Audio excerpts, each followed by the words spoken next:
Hello students, welcome back.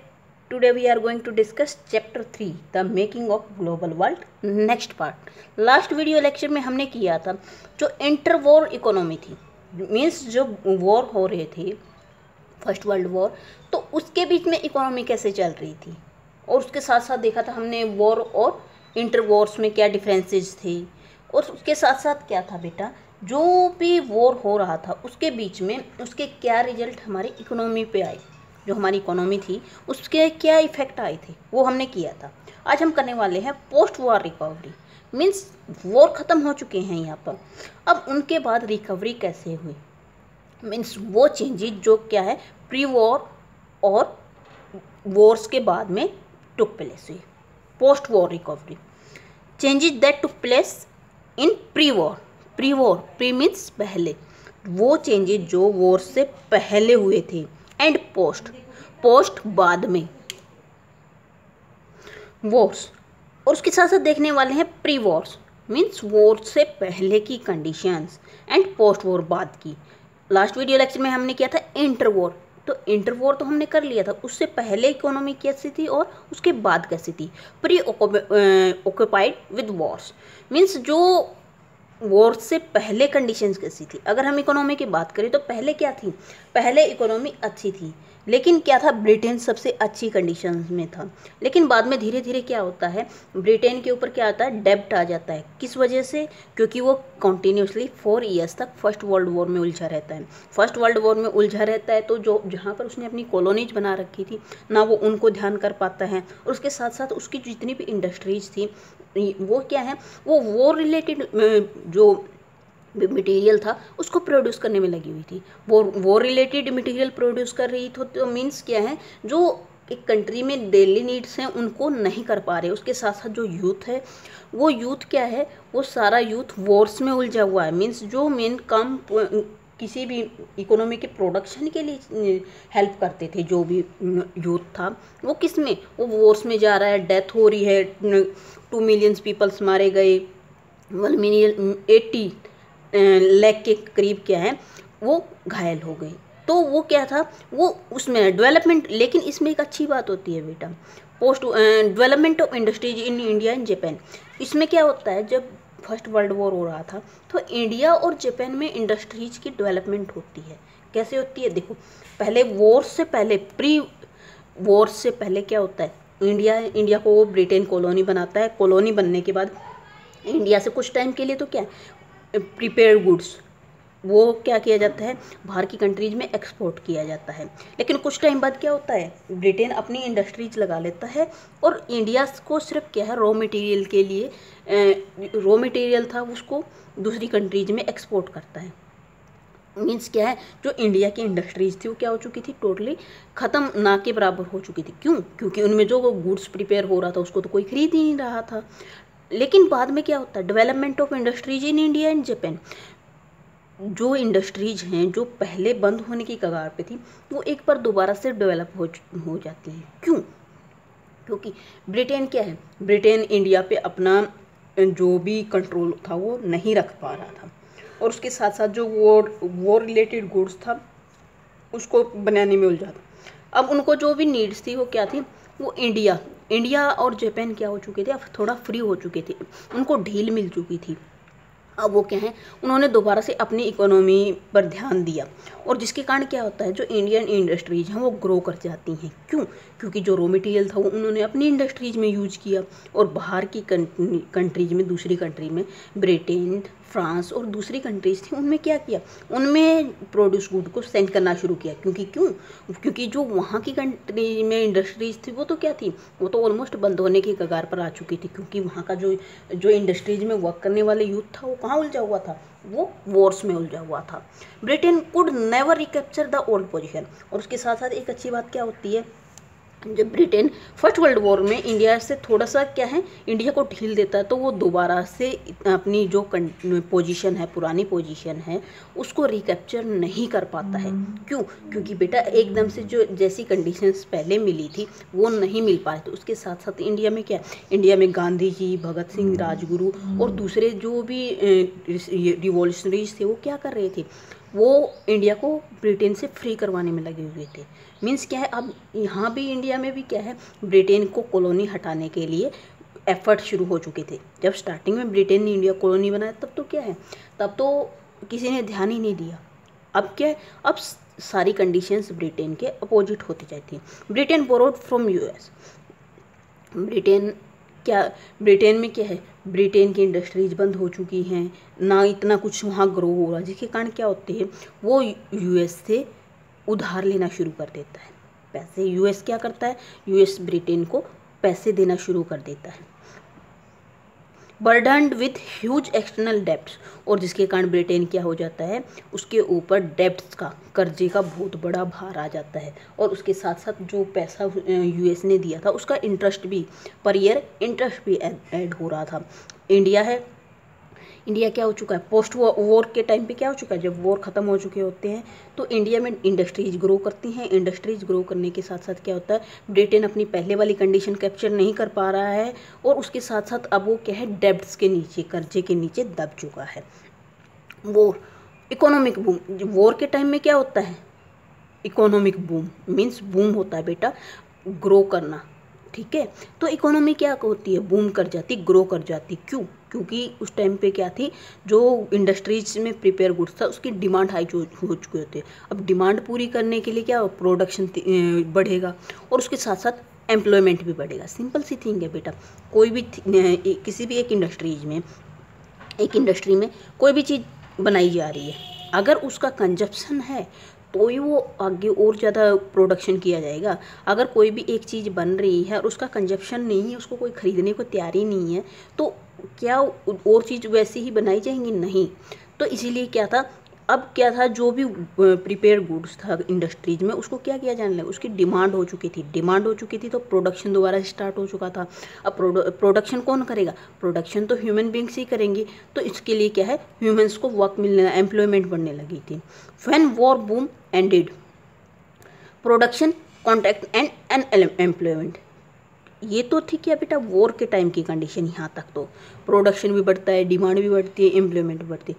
लेकिन एकदम से क्या होता है, वॉर ख़त्म हो जाते हैं, जिसके कारण क्या होता है, वॉर बूम एंड हो जाता है। मीन्स अब क्या है, अब दोबारा से क्या होता है, जो प्रोडक्शन हो क्या होता है, सीमित होने लगता है, अनएम्प्लॉयमेंट वापस। सिंपल सी थिंग है बेटा, जब फिर से क्या है, थिंग्स की जो कंजप्शन कम हो जाएगा तो जो उस चीज़ को प्रोड्यूस कर रहे हैं उनको जॉब से निकाला, जिसके कारण अनएम्प्लॉयमेंट आने। Government also reduced expenditures.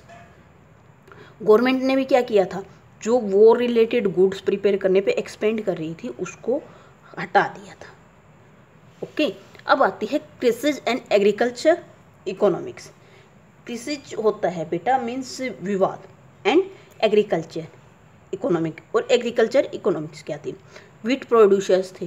पहले क्या हो रहा था, वॉर हो रहा था, तो वॉर हो रहा, जिसके कारण क्या हो रहा था बेटा, ईस्टर्न यूरोप और कनाडा, यूएस, ऑस्ट्रेलिया, ठीक है।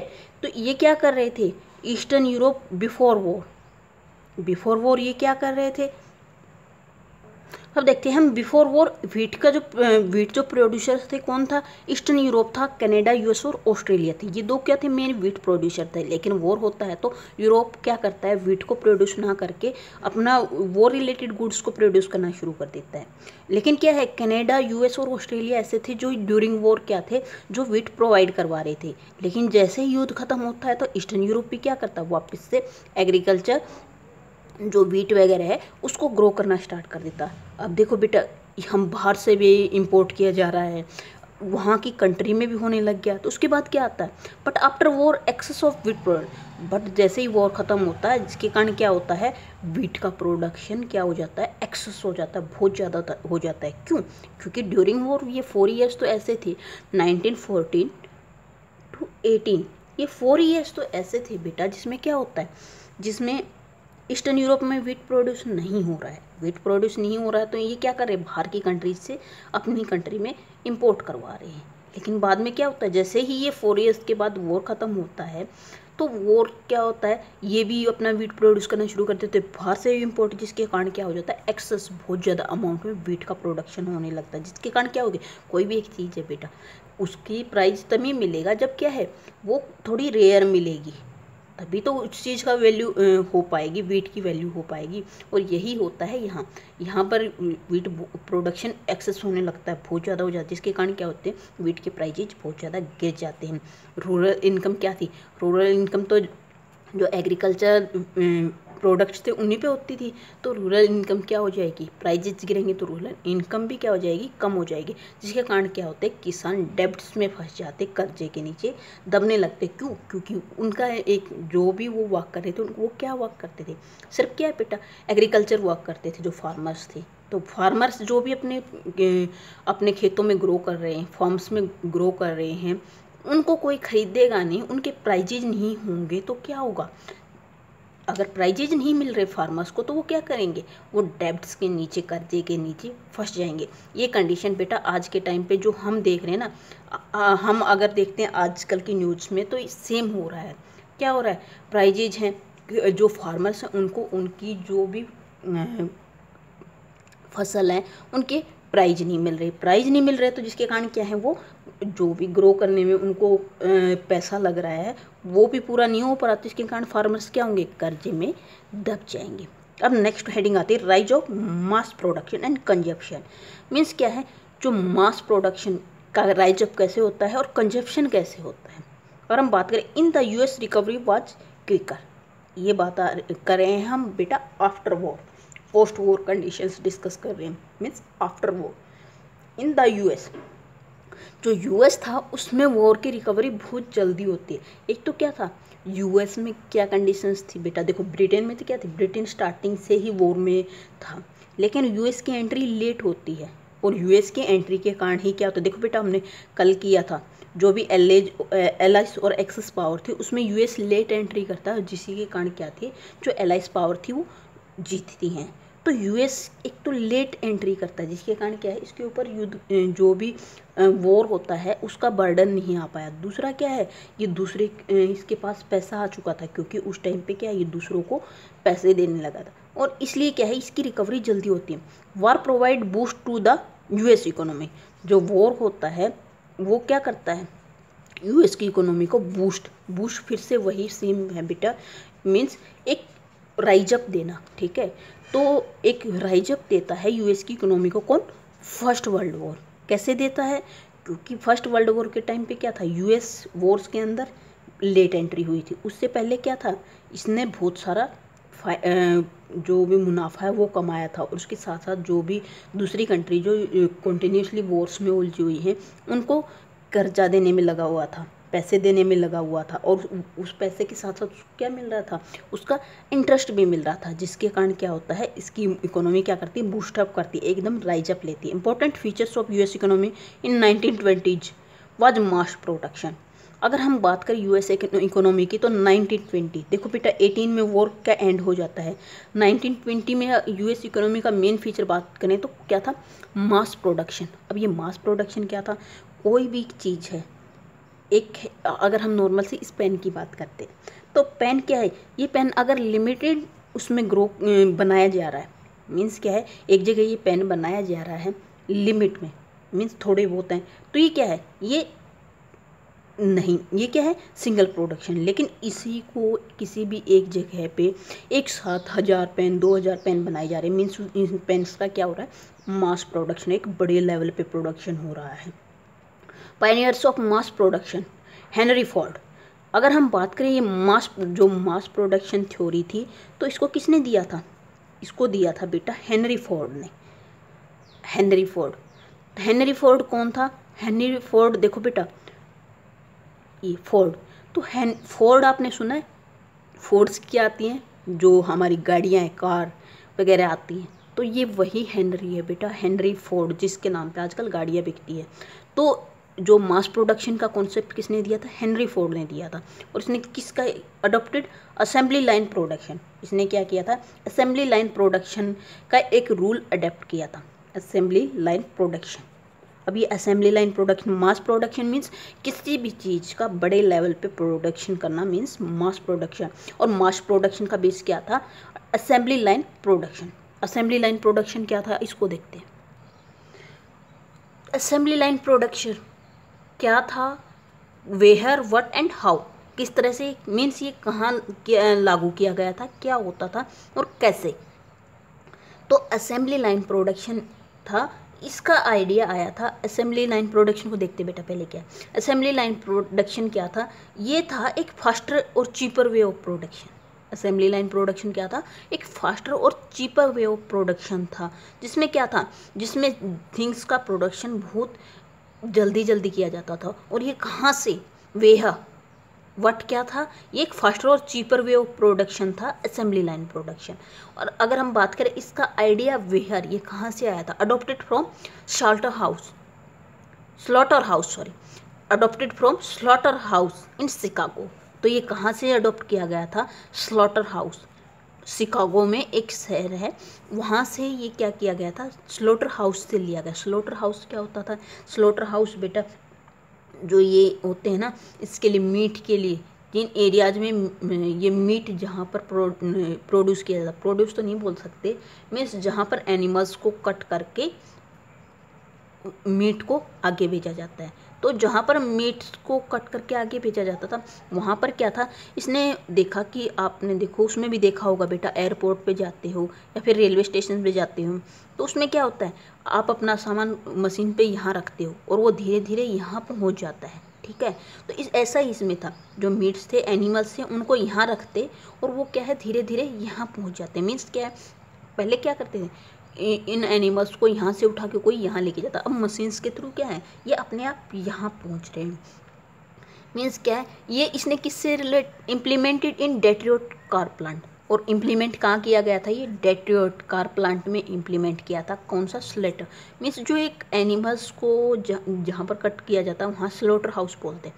तो वहाँ का रूल कार प्लांट में कैसे इम्प्लीमेंट किया, देखो बेटा, पहले एक कार का प्रोडक्शन किया जाता था, ये कोई कार है, इसका प्रोडक्शन किया था, मीन्स क्या है, पहले क्या करते थे, इसके सारे पार्ट्स बनाए जाते थे अलग अलग, और उसके बाद क्या किया जाता था, फिर बैठ के सारे वर्कर्स थे उसको क्या है, लगाते थे। ये तो क्या था, एक लंबी प्रोसेस होती थी। अब क्या किया इन्होंने, जो कार के जो भी टूल्स होते थे उनको क्या किया, उनके अलग अलग टूल्स को अलग अलग जगह प्रोडक्शन करवाने लग गए। और उसके साथ साथ क्या किया इन्होंने, जो ये स्लॉटर हाउस का जो रूल था वो लागू कर दिया। कैसे किया, असेंबली लाइन, जिसको बोलते हैं असेंबली लाइन, मीन्स क्या है, कोई भी थिंग है यहाँ से यहाँ ऑटोमेटिक मशीन्स के थ्रू पहुँच रही। पहले क्या था, वर्कर्स थे यहाँ से यहाँ लेके जाते, वो धीरे धीरे लेकर जाते, बातें करते, टाइम की वेस्टेज होती थी। अब उनको क्या हो गया था, अब वो क्या थे, मशीन्स पे यहाँ रखते टूल्स को और वो ऑटोमेटिकली यहाँ पहुँच जाते थे। मीन्स क्या था, ये क्या होने लग गया, जो प्रोडक्शन था उसकी स्पीड बढ़ा दी थी, ठीक है। Assembly line, faster and cheaper way of production, workers repeat a single task mechanically of continuation. इसमें क्या होता था, कन्वेयर बेल्ट पे क्या करते थे, कन्वेयर बेल्ट के थ्रू टूल्स को एक जगह पे क्या है, मास लेवल पे प्रोडक्ट करके, कोई भी, जैसे कि हम अगर कार की बात करते हैं तो उसके टायर्स हैं, तो एक साथ पहले क्या होता था, 4 टायर्स बनाए जाते थे, हैंडल बनाया जाता था, ऊपर की बॉडी बनाई जाती, तब एक कार बनाई जाती थी। अब क्या किया हेनरी फोर्ड ने क्या सोचा कि क्यों ना एक साथ 10 या 20 30 जो गाड़ियां हैं उनके टायर्स बना लिए जाएं, हैंडल बना लिए, सबका प्रोडक्शन करके और फिर उनको अलग अलग क्या है, इससे क्या होगा, उसको कन्वेयर बेल्ट के थ्रू इनको दूसरी जगह। अब इस जो असेंबली लाइन प्रोडक्शन थे, इसकी एडवांटेजेज क्या हुई, अगर हम एडवांटेजेज की बात करें तो नो डिलेज इन मोशंस। इससे क्या होता था, जो वर्कर्स थे पहले क्या करते, साथ में बैठ के वर्क करते थे, अब क्या होता था, कन्वेयर बेल्ट के थ्रू क्या होते थे, टूल्स हैं एक जगह से यहाँ पहुँच रहे हैं, तो एक यहाँ रख रहा है, एक यहाँ से इनको उठा रहा है। मीन्स क्या है, एक तो इनके बीच का कम्युनिकेशन ख़त्म हो गया, थिंग्स यहाँ से यहाँ अपने आप पहुँच रही हैं, और यहाँ वाले क्या है, अब ये देखेंगे पीछे से और सामान आ रहा है, तो ये क्या करेगा, जल्दी जल्दी अपने आगे वाले वर्क को ख़त्म करने की कोशिश करेगा। नो डिलेज इन मोशन, इसमें क्या होता था, जो स्पीड होती थी उसको डिले नहीं कर सकती, क्योंकि जो कन्वेयर बेल्ट थी वो एक स्पीड से चलती थी। नो ब्रेक्स भी नहीं हो सकते थे, क्योंकि जब सिर्फ जो वर्कर्स थे वो वर्क करते तो वो अपनी मर्जी से करते, धीरे धीरे करते, बातें करते हुए करते, मीन्स रिलैक्स होके करते। अब क्या था, अब उनको कोई ब्रेक नहीं था, मीन्स ब्रेक टाइम फिक्स था, उससे बीच में कोई ब्रेक नहीं था। उसको ये होता था बस जो भी सामान है वो इस कन्वेयर बेल्ट के थ्रू यहाँ से और यहाँ आ रहा है। अब जब तक ये यहाँ से आएगा इसके साथ साथ दूसरा आएगा, तो इसको यहाँ से यहाँ वाले सामान को यहाँ से हटाना है। मीन्स क्या है, वो ब्रेक नहीं, नो फ्रेंड रिलेशन। अब क्या था, पहले दो वर्कर एक साथ बैठ इसी सामान को आराम से एक जगह से दूसरी जगह लेके जाते हैं। अब क्या था, एक वर्कर यहाँ हो गया, एक यहाँ हो गया, मीन्स उनके बीच में फ्रेंड रिलेशन, इंक्रीजिंग आउटपुट हुआ का। इसके कारण क्या हुआ, वो जो वर्कर्स का आउटपुट था उसमें बहुत इंक्रीज हुआ है। क्यों? क्योंकि उनकी स्पीड बढ़ गई थी, कोई ब्रेक्स नहीं था, काम को टाल नहीं सकते थे, कोई बातें नहीं कर सकते, जिसके कारण क्या हुआ, जिसके कारण वर्क। अब ये तो हो गया असेंबली लाइन प्रोडक्शन के एडवांटेज। अब इसमें कुछ प्रॉब्लम्स भी आनी थी। प्रॉब्लम्स क्या थी, वर्कर्स अनेबल टू कैप अब द स्ट्रेस ऑफ वर्क। अब वर्कर्स वो क्या थे, वो कंटिन्यूसली पहले क्या थे, रिलैक्स होकर बातें करते, एंजॉय करते, वर्क करते। अब क्या थे, वो स्ट्रेस में आने लग गए क्योंकि कंटिन्यूसली उनको worker they quit in large number. अब क्या था, वो क्या कर सकते थे, वो लार्ज नंबर्स पे काम छोड़कर जाने लग गए, मीन्स काम से भागने लग गए। लेकिन उसका भी एक सॉल्यूशन भी निकाला। थर्ड क्या था, सॉल्यूशन। मीन्स क्या, ये तो एडवांटेजेस मिली, लेकिन इसके कारण प्रॉब्लम्स आई। प्रॉब्लम्स क्या थी, एक तो वर्कर्स क्या है जो इतने अच्छे मतलब आराम से काम करने के आदी थे, वो कंटिन्यूसली वर्क करने के कारण स्ट्रेस में आने लगे, जिसके कारण जॉब छोड़कर भागने लगे। अब बात आती है doubling in the daily wages. Solution निकालने के लिए हेनरी फोर्ड ने क्या किया, इनकी जो डेली वेजेज थी 1914 जनवरी 1914 में उनकी जो वेजेज थी उनको डबल कर दिया। मीन्स पहले उनको क्या, अगर 200 रुपीज़ मिलते, 300 मिलते, तो हम उनको क्या किया, 500 रुपीज़ तो नहीं बोल सकते बेटा, डॉलर्स, उनको $200 मिल रहे थे, उसको 500 तक कर दिया गया। तो क्या वर्कर्स क्या सोचने लगे, ये वाकई तो करना है, बातें करने के लिए, फ्रेंड्स बनाने के लिए रहने देंगे। अब वेजेज भी तो ज़्यादा मिल रही है। Ban on the trade union, trade unions बनाने पे बैन कर दिया गया। क्यों? ट्रेड यूनियंस जो वर्कर्स थी उनको उकसाती थी कि तुम्हारा फ़ायदा उठाया जा रहा है, तुमसे वर्क ज़्यादा लिया जा रहा है। अब उनको बनाने पे बैन कर दिया। For recovery high waged by speeding up the production. अब उससे क्या होता, उसने पैसे तो जो वेजेस थी वो तो डबल कर दी, लेकिन उसको अपना वर्क भी तो करना था। अब उसने क्या किया, जो कन्वेयर बेल्ट थी उनकी स्पीड भी बढ़ा दी साथ में। इसके कारण क्या होगा, प्रोडक्शन बहुत ज़्यादा स्पीड में। तो ये तो हमने क्या किया, mass production. Mass production means एक बड़े अमाउंट पे प्रोडक्शन कैसे किया जाने लगा, और इसका आइडिया किसने, हेनरी फोर्ड ने दिया था। कहाँ, शिकागो के शेल्टर हाउस से लेके, स्लॉटर हाउस से लेकर डेट्रॉयट के कार प्लांट में इसको इम्प्लीमेंट किया गया था। ये तो था प्रोडक्शन। अब आता कंजप्शन कैसे होने लग गया। मीन्स क्या है, इतने हम मास लेवल पे प्रोडक्शन हो रहा था, उसका कंजप्शन होगा तभी तो उसका बेनिफिट होगा। अब आते हैं फोर्डिस्ट मॉडल। फोर्डिस्ट मॉडल कौन सा था, यही असेंबली लाइन प्रोडक्शन वाला मॉडल था, जिसमें किस पे मास लेवल पे प्रोडक्शन किया जा रहा था, किसके, कन्वेयर बेल्ट के थ्रू थिंग्स को अडोप्ट इन ये यूएस में तो अडेप्ट किया गया था, अडोप्ट किया गया था, मीन्स ढाला गया था। लेकिन क्या है, इसको यूरोप ने भी कॉपी करना शुरू कर दिया, क्योंकि इससे क्या हो रहा था, प्रोडक्शन की स्पीड बढ़ रही थी। अगर प्रोडक्शन की स्पीड तो उसकी देखा देखी और भी तो करेंगे ना बेटा, इसलिए यूरोप में भी क्या हुआ, इसको copy, mass production.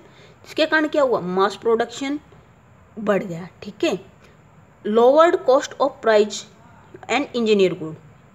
Mass production तो क्या होता है, इंक्रीज हो जाता है, किसके कारण, जो असेंबली लाइन प्रोडक्शन था या फोर्डिस्ट मॉडल था, इसके कारण बढ़ जाता है। लेकिन थिंग्स की प्राइस कम हो जाती है। क्यों? क्योंकि मशीन्स में इतनी स्पीड से गुड्स बन रहा है, तो उनकी कॉस्ट और प्राइस क्या होने लगे, इंजीनियर गुड्स में कम हो गए।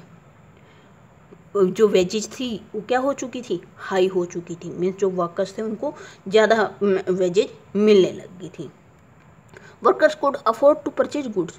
मीन्स जो वर्कर्स थे अब उनकी वेजेज ज़्यादा होंगी। सिंपल सा एग्जांपल देखो बेटा, वर्कर्स थे वो क्या थे, गुड्स को परचेज कर सकते। किस वजह से, उनकी वेजेज, जो उनको डेली पैसा मिलता था, जो उनको वेजेज मिलती थी, सैलरी मिलती थी, वो डबल हो चुकी थी।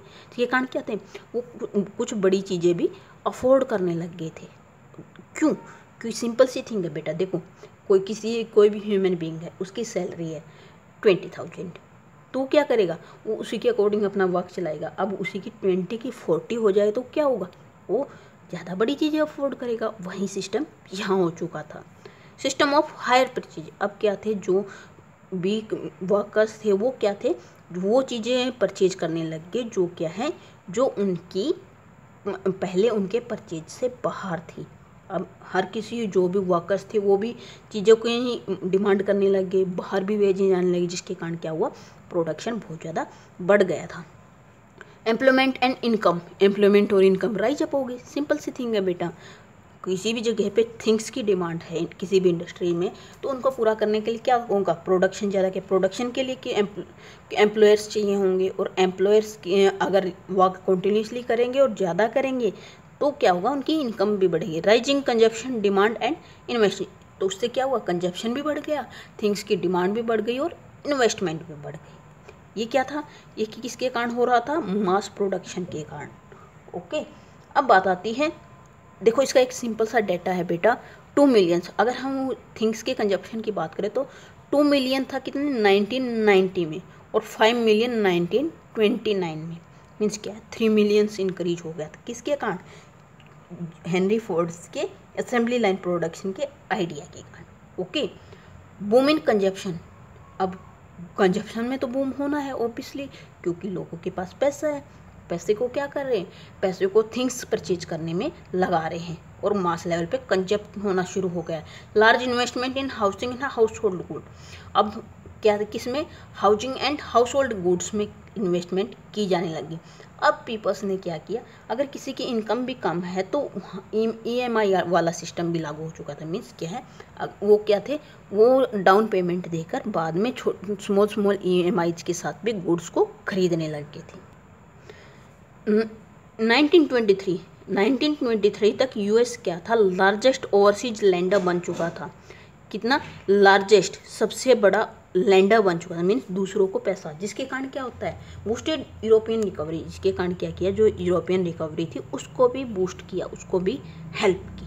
ओके, अब बात आती है, देखो 1929 तक किया था हमने, 1929 तक ये टाइम पीरियड ऐसा चल रहा था, प्रोडक्शन भी मास लेवल पे हो रहा है, कंजप्शन भी हो रहा है, जो वर्कर्स हैं उनकी भी डिमांड बढ़ रही है, एम्प्लॉयमेंट भी बढ़ रही है, लोगों की इनकम भी डबल हो चुकी है। मीन्स एक बहुत अच्छा लेवल चल रहा है। लेकिन 1920 के बाद एक आता है ग्रेट डिप्रेशन वर्ड।